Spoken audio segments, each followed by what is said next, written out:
வணக்கம் நண்பர்களே, welcome to my channel. இன்னைக்கு இந்த வீடியோவில் எதை பற்றி பார்க்க போகிறோம் அப்படின்னா, வாழ்க்கையில் கண்டிப்பாக ஒரு முறையாச்சும் பார்க்க வேண்டிய ஒரு மோட்டிவேஷன், லைஃப் மோட்டிவேஷன் கொடுக்கக்கூடிய ஒரு 5 திரைப்படங்கள் தான் இந்த வீடியோவில் பார்க்க போகிறோம். வாங்க பார்க்கலாம்.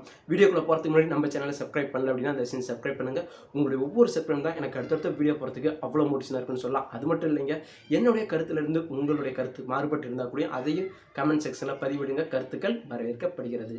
சரி, வாங்க வீடியோக்குள்ளே போகலாம். இங்கே முதல் படம் அப்படின்னு பார்த்தீங்கன்னா எதிர்நீச்சல். இங்கே 2 எதிர்நீச்சல் படம் இருக்குது. ஒன்று நாகேஷ் நடிப்பில் கே பாலச்சந்தர் அவர்கள் இயக்கத்தில் வெளியான எதிர்நீச்சல் படமும், அதையும் தாண்டி இங்கே சிவகார்த்திகேயன் நடிப்பில் வெளியான எதிர்நீச்சல். 2 படமே கூடியும் லைஃபுக்கு ரொம்ப மிகப்பெரிய மோட்டிவேஷன் அப்படின்னு சொல்லலாம்.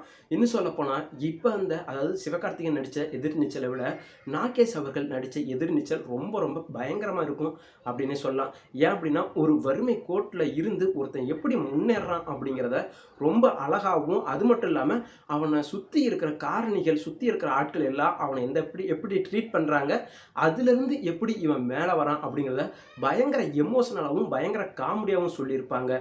இதில் ஒவ்வொரு கேரக்டருமே அவ்வளோ அழகாக வடிவமைச்சிருப்பாங்க நம்மளுடைய பாலச்சந்தர் சார் அவர்கள்.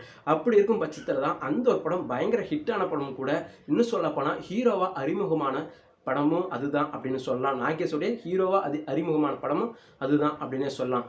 பயங்கர காமெடி, பயங்கர மோட்டிவேஷன், பயங்கரமான என்டர்டெயின்மெண்ட், பயங்கர எமோஷனல் அப்படின்ட்டு நிறையா சொல்லிகிட்டே போகலாம்.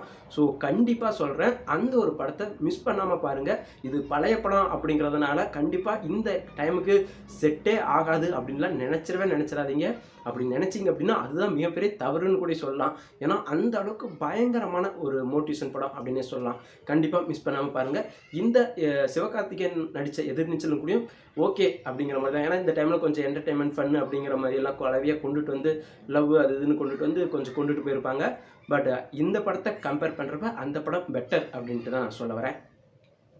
அதுக்கடுத்ததான் 2ஆவதாக பார்க்க போகிற படம் சுதா கங்காராவ் இயக்கத்தில் சூர்யா நடித்து வெளியான சூரரை போற்று. இந்த ஒரு படம் ரியல் ஸ்டோரி தான் அப்படிங்கிறப்ப நம்ம அந்த திரைக்கதை எப்படி அமைச்சிருப்பாங்க அப்படின்னு ரொம்ப எதிர்பார்ப்போடு தான் போணுச்சு.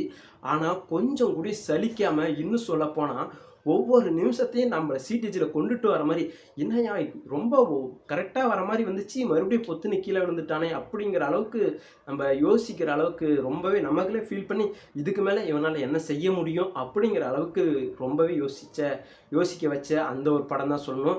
இந்த ஒரு படமும் சரி, லைஃபுக்கு ரொம்ப ரொம்ப மோட்டிவேஷன் கொடுக்குற இந்த ஒரு படம். எவ்வளோ பிரச்சனை வந்தாலும் அதை நம்மளுடைய இலக்கை நோக்கி நம்ம பயணிச்சுட்டே இருக்கணும். அதுக்கு ஒவ்வொரு தடைகளும் ஒவ்வொரு வழியும் இருக்க தான் செய்யும். அதை எல்லாத்தையும் நாம் தான் கண்டுபிடிச்சி கலைஞ்சி போயிட்டே இருக்கணும் அப்படிங்கிற மாதிரி அந்த ஒரு படத்தில் சொல்லியிருப்பாங்க. இன்னும் சொல்லப்போனால் கூட இருக்கிறவனை எந்த அளவுக்கு நம்பணும் அப்படிங்கிறதையும் தாண்டி, நமக்கு ஒருத்தன் ஸ்பான்சர் பண்ண வரான் அப்படின்னா அவனையும் நம்ம சந்தேக பார்வையோடு தான் பார்க்கணும் மாட்டுது அப்படிங்கிற அளவுக்குலாம் அந்த படம் யோசிக்க வச்சதுன்னு சொல்லலாம். ஊர்க்குருவி பருந்தாகாது அப்படிங்கிற அந்த ஒரு பாடல் அதுக்கு மேலே பயங்கரமாக இருக்கும். இதனுடைய ஒவ்வொரு எமோஷனும் சரி, அதையும் தாண்டி இங்கே ஹஸ்பண்ட் ஒய்ஃபுக்குள்ளே இருக்கிற ஒரு பாண்டிங்கும் அதுவும் பயங்கரமாக பேசப்பட்டது அப்படின்னு சொல்லலாம். இது ஒரு கமர்ஷியலான படம் மாதிரியும் கொண்டுட்டு வந்தாலும் இதுவும் லைஃபுக்கு அவ்வளோ மோட்டிவேஷன் கொடுக்குற ஒரு படமாக தான் இருக்கும் அப்படிங்கிறதுல சுத்தமாக மாற்றுக்கிறதே இல்லை அப்படிங்கிறது தான். அதையும் தாண்டி 3ஆவதாக சொல்ல போகிற படம் அப்படின்னா 12th ஃபெயில். இந்த ஒரு படமும் ரியல் ஸ்டோரி தாங்க. இந்த ஒரு படத்தை இன்னும் சொல்ல போனால் இது ஹிந்தி படம் தான். அது தமிழ் டப்பிங்கில் மட்டும்தான் இங்கே வெளியாகிருக்கு.